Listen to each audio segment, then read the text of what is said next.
If you just watched the movie, rewatched it, or want to spoil the fun of spotting Easter eggs, then you're at the right place. Congrats! It's no secret that Disenchanted is full of Disney references. The more the merrier, right? If you want to know all the Easter eggs Disney was able to stuff into one video, then keep watching because we're going to walk you through all the Easter eggs in this sequel. First up, at number 12, we have Ray the Firefly. Disenchanted starts off in the animated land of Andalasia, where Pip the Chipmunk narrates the story of Giselle and her family to his own kids. But woodland creatures aren't the only ones who are listening to him. Nope, there's also a certain firefly in attendance. Though you've got to keep a sharp eye out for him, this is a nod to The Princess and the Frog, with Tiana and Naveen's friend, Ray the Firefly, making a cameo. Next up, number 11, there's Cinderella's dress transformation. Okay, so when Morgan's ruined dress is transformed into a beautiful ball gown, the whole animation sequence copies the transformation that takes place in Cinderella,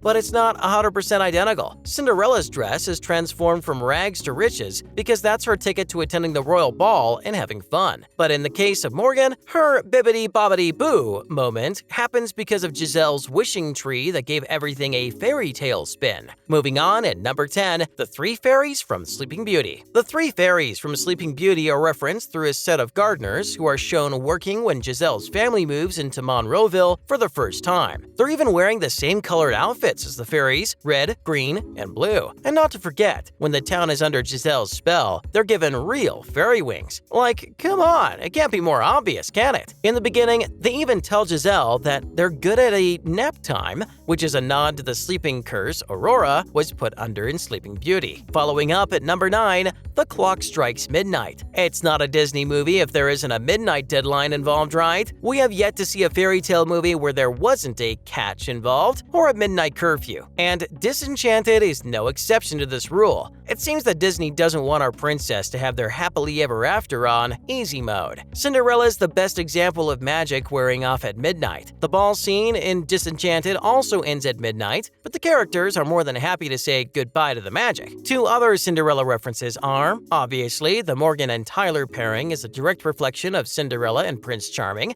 Tyler, Melvina's son, even dresses up in Prince Charming's white suit, the same one that's got the fancy blue detailing and gold tassels on the shoulder. Cute! They're literally a fairy tale match. And that the carriage and horses that Giselle/the evil stepmother used in the movie are a direct Cinderella Easter egg. Coming up at number 8, Frozen's Let It Go. We finally get an Idina Menzel song in the sequel, and her song's got an Easter egg in it, and that too, about a character she's voiced before. The song, Let It Grow, is a lyrical reference to Frozen's famous song, Let It Go, except, in the case of Disenchanted, memories are flowing freely, not ice powers. What's more, at number 7, the aerial pose. Can you believe that they were able to sneak in an aerial reference? Morgan got a chance to unknowingly channel her inner Ariel at the end of her song. Perfect when a bucket of water is splashed behind her as she's leaning over a bunch of boxes. Just like Ariel leaving over the rock in her song, Part of Your World. We feel like Morgan and Ariel are in the same boat. They both feel like fish out of water and want more from life. We're down to the last 6. First off, at number 6 is Disney villains. Okay, so if we're going to discuss all the Disney villain-related Easter eggs, then what better way to do it than by the duet song Giselle and Malvina sang as evil queens. Malvina doesn't like sharing her throne, which is why during the song she searches for spells, tricks, and potions that eliminate her new rival. This was followed by a string of all instruments used by Disney villains to rid themselves of princesses. Examples include a spinning wheel that's seen in the background in a reference to the sleeping curse and Sleeping Beauty,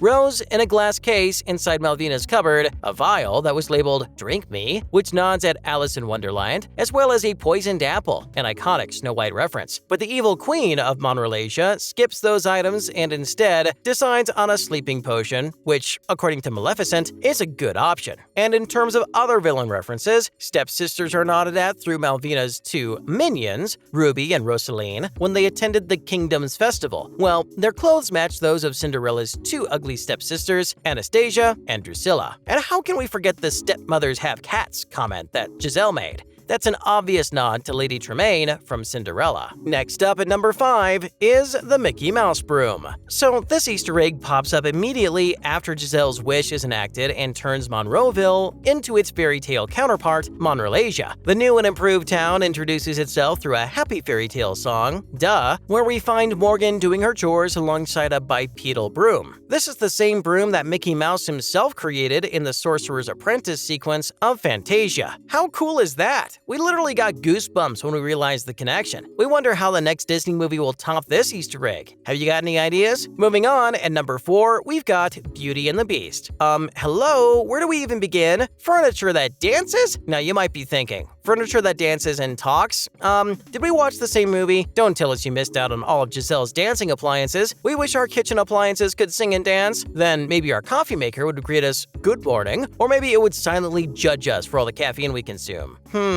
Maybe it's a good thing our furniture and appliances aren't sentient. And then there's also a musical number that's identical to Lumiere's Be Our Guest, which is, in our opinion, still a bop. Seriously, just wait. It's going to be part of our 2023 Spotify Wrapped playlist. In the newly created Monrelasia, the townspeople break out into song, and the lyric that caught us by surprise was, Be Our Guest. Hey, if there weren't evil queens, then we'd love to be your guest, Monrelasia. Following up at number 3 is Snow White. The thing that sold Enchanted and made sure that the movie was engraved into our early childhood was Giselle's voice charming all the animals who heard it, drawing them towards her. There's another princess who's got the same gift, someone who's got skin as white as snow and lips red as blood. Yep, it's Snow White, who had a knack for getting forest critters and woodland animals to do her chores if she sang. Enchanted's realistic location of New York didn't have any woodland creatures, but there were more than enough pigeons, rats, and sewer cockroaches happy to help Giselle out when she sang her iconic Happy Working song. And her non-fairy tale backup singers/helpers made a cameo in the sequel, Disenchanted, as well. Giselle says goodbye to them from the apartment's balcony before leaving the city. This is another nod to the classic 1937 movie, and to be more specific, it's referencing the scene of Snow White surrounded by doves on her balcony. What's more, at number 2 is Rapunzel's Tower. When Morgan escapes from her bedroom window using a makeshift rope made out of bed sheets,